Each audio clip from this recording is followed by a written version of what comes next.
It's that time of the year when college students either return to campus or they start their collegiate career. But for women, it's also time to be prepared. We hate to say it, but they need to be prepared for the possibility of sexual harassment, even sexual assault on campus. Yeah, the numbers explain it all. For undergraduates, more than a quarter, 26.4% of females will experience rape or sexual assault during their time in college.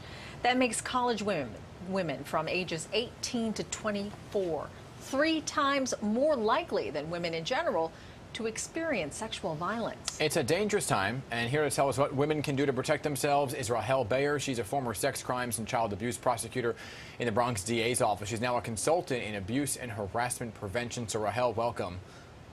Thank you so much for having me on today. Yeah, Rahel, so you say women returning to college now are entering what you're calling the red zone. What is that exactly? So the red zone, which was a term that's been around for a number of years, is a time period from really the end of August until mid-November when people are more likely to be in a situation of sexual assault on campus. And one of the reasons why is because people are coming into a space that is completely new, right? People who are moving from their homes are coming into a space where there are parties and there is a whole lot of interaction with people that you don't know. And for many people, starting off, they don't have their friends yet, right? They don't have their people yet. Right, that have your back, right? So what can women do to protect themselves in these first few weeks of school? So I think the first thing is that we have to recognize that as many things that we can put in place, things like being aware of our surroundings, making sure that we are navigating new situations and going places with friends and learning about bystander intervention and learning what it means to intervene. We also have to realize that it is not a person's fault if they are sexually assaulted. So as much as we can talk about what it means to protect ourselves with all of those things, we also have to almost change the narrative and recognize that we have to talk about it in a way that allows people to leave room for both protection, but not feeling the burden as though it's their fault if something happens to them. Yeah, I'm the mother of 2 girls. They're 9 and 7, so we still have a long way away from college. But I think parents are on either one side of the spectrum or the other, like just stay in your dorm room or, oh, don't worry about it, you'll be fine. So how should parents express themselves about how they feel sending their daughters to college? Yeah, and I see this both as a professional and also the parent of 3 children myself. I think the most important thing is that we talk to our kids, right? We can't say to our kids going off to college or university, stay in your dorm room and don't do anything else and have no social life. Right? It's not practical and it's not the best advice. But what we can do is create an open dialogue, acknowledge that there are issues, acknowledge that there is a fear of this time period.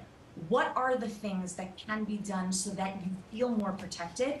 But as a parent, the best piece of advice that I can say is to say to your kids, no matter what happens, no matter what situation you're in, even if it's a party gone wrong, there are drugs and alcohol, if someone sexually assaults you, it is never your fault. You did not do anything to cause this, and you can always come to me, and you can always call us in the middle of the night, and we will be there for you. And that's a very powerful statement for parents to say, because it opens room for kids to be able to come back to their parents and say, I'm scared, and something happened, and I need help.